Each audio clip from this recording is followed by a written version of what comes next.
This is an encounter that happened to my wife and I back in 2016. Back then, we were recently married and really starting both of our careers and lives as a couple independently. As any other couples in our stage of life, money wasn't abundant, so we adjusted expectations to making sure we got the cheapest rent in an area close enough for her work in downtown and not in a seedy neighborhood. Now, Miami is very expensive when it comes to rent, and where we ended up renting a one-bedroom apartment was a neighborhood that 10 years prior I would have not even considered. But the apartment we found was a 10-apartment semi-open air complex. All the neighbors seemed calm enough and cool, a mix of retired individuals, young people and families in transition. A great first apartment, we thought. The apartment we had was centered in the middle of the complex on the second floor. To get there, you had to access a central stairwell that had the complex laundry room right in front in the first floor. It's somewhat hidden and great spot for shade from the Miami sun.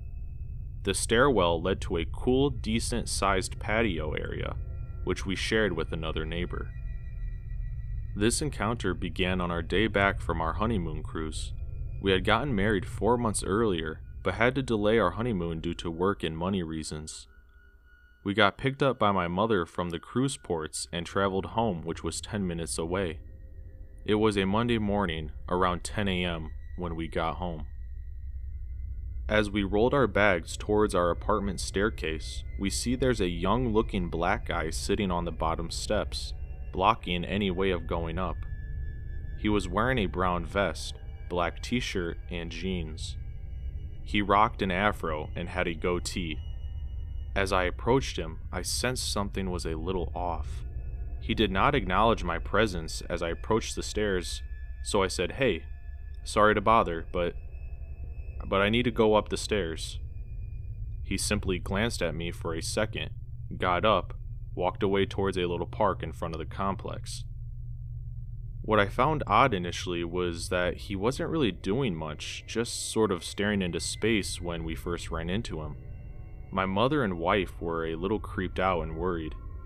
Now, we're all Hispanic, my side of the family Cuban, and my wife Venezuelan. Now, I admit my mother is mildly racist in that she bases negative African American stereotypes to all black people. She was quick to suggest the guy was up to no good. As someone that grew up in Miami and have black friends, I refuse to assume anything of that sort. I told them to calm down and rationalized he was probably waiting for someone from the apartments and the stairwell was a good place with shade to wait. What I found weird was the blank look in his face, sort of as if devoid of emotion, but didn't give it much thought at the moment. After we finished unpacking our stuff, we said goodbye to my mother and she leaves. No later than 2 minutes, she calls me to let me know that the guy is in the park. I told her to stop with the paranoia and leave him alone. At that same moment, my wife reminds me that rent is due in a few days, and that I had to go to the post office to send the check to our landlord. So I leave her home alone to keep unpacking while I run the errand. I get ready to head down to my car. Where I was parked is in front of the complex and across the street from the little park where the guy from the stairwell was now seated on a bench. I see he's just there doing much of the same of just staring blankly into space. I make it to the post office, prepare the letter, and wait in line. It's been about 15 minutes since I left our apartment when my wife calls. I answer very relaxed. "What's up, babe?"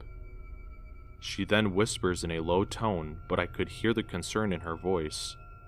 "I think that guy from the stairwell is outside our door." The hairs on my neck stand up. I asked, "How does she know?" My wife says she heard a knock. When she looked through the peephole, she saw a black guy wearing a brown vest. I asked if he was wearing a black shirt, jeans, and had a afro hairstyle. She confirmed that it was him and that he's just hanging out in front of our door in the patio area. At that moment, I felt adrenaline kick in. I told my wife, "Don't open the door and call the cops." She whispered okay, and we hung up. I bolted out the post office and into my car, having my heart pumping out of my chest and stomach in a knot. My mind racing on what this guy was trying to pull, concerned for the safety of my wife. When I got to our apartment 10 minutes later, the cops had gotten there extremely fast. We lived 5 minutes away from the city's police department and courts, and were putting him in the back seat of the cop car. That's when a few neighbors that were home came out. We spoke to one female neighbor that said that the very same guy was lurking the complex late Saturday night and had knocked on her door. The arresting officer then approached my wife, and I get to our statements. He asked if anyone lived with us, and we informed him no. That's when he tells us that the guy is claiming he was there to see his girlfriend, and that he was knocking on her apartment. My wife and I were in complete shock and fright, in disbelief of what might have happened if she had opened the door thinking it was me coming back to get something I forgot. The guy clearly saw me leave our apartment and took the opportunity to go upstairs and knock on one of the two possible apartments. Later on, when I was subpoenaed to go into court, I found out the guy suffered from schizophrenia. I saw his mother there with him, and couldn't help but feel sorry for the guy. That a part of his inappropriate behavior is caused by something that he can't control, which inversely affects his family and his friends. But that being said, my wife's safety comes first, and all I requested when testified was not jail time or anything serious, just to never come to the complex again, as my wife now no longer felt safe in our apartment. Unfortunately, it wouldn't be the last attempt he made to go to our apartment, but that's for a second part. So this happened a little over a year ago. My sister and I were taking a walk around her neighborhood. In the back of her neighborhood, dead ends into a large elementary school after you take a path to it. We're walking along, and this guy on a squeaking bike comes out of nowhere. It's about 10 p.m. and dark, and he says in the weird, almost smarmy voice, "Hope I didn't scare you." That was off-putting, but I laughed it off and we continue walking. Suddenly, he loops around and comes back again. So we step back up onto the sidewalk out of the street to put some space between him and us. He continues to loop around, getting closer and closer to us each time. Not saying a word, but when I glance at him, I notice that he's not taking his eyes off of us. And he has this newspaper boy style bag across his chest, and something heavy and metal sounding clanked against his bike through the bag. I was terrified.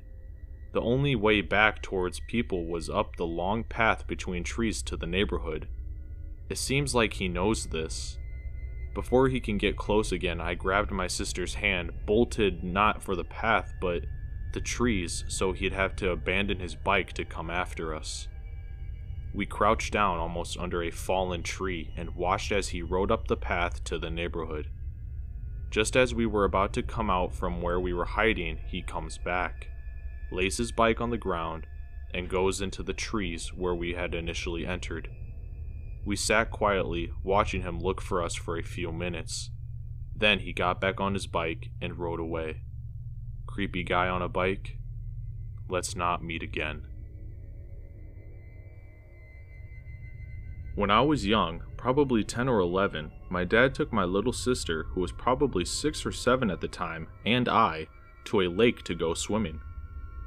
And the beach that we went to had probably 100 to 150 people there, mostly families enjoying the beautiful day. Kids playing, grills fired up, the whole thing. The water was pretty crowded. Most people were playing with water toys, and my sister and I only went out to where it came up to our waists. We were playing in the water, taking turns doing flips and handstands, when I looked around and noticed a man staring at us. He was in his 30s, and I assumed he was a dad, so I didn't think much of it. We kept playing, and I did a long handstand underwater. When I came up for air, the first person my eyes landed on was the man. He was grinning at me in a way that made me feel uneasy. I looked toward my sister, and she gasped and pointed at my chest. My bikini top had slipped and exposed me. Mortified, I yanked it up and glanced back at the man, and he was still watching me. We made eye contact, and he had a look in his eye. The only way I can think to describe it is sinister. I was so uncomfortable at this point, but a lifetime of conditioning had taught me that my discomfort was something to be put aside if it was inconvenient. My sister and I kept playing. A few minutes later, I felt something press up against my butt. I whipped around, and it was the man. He played it off as an accident. Since the water was so crowded, no one noticed. Adrenaline and fear coursed through my body. I grabbed my sister and told her we needed to leave, now. My biggest fear was that he would try to touch her too. She complained and resisted, but I insisted. We practically ran back to the car. I told my dad we wanted to go home, and we did. I never told anyone. I knew that what had happened was wrong, but I was afraid and embarrassed. I didn't think my dad would understand, and I didn't want to cause a scene. I thank God that I grabbed my sister when I did. Who knows what would have happened if we had stayed. And to the man at the lake, let's not meet.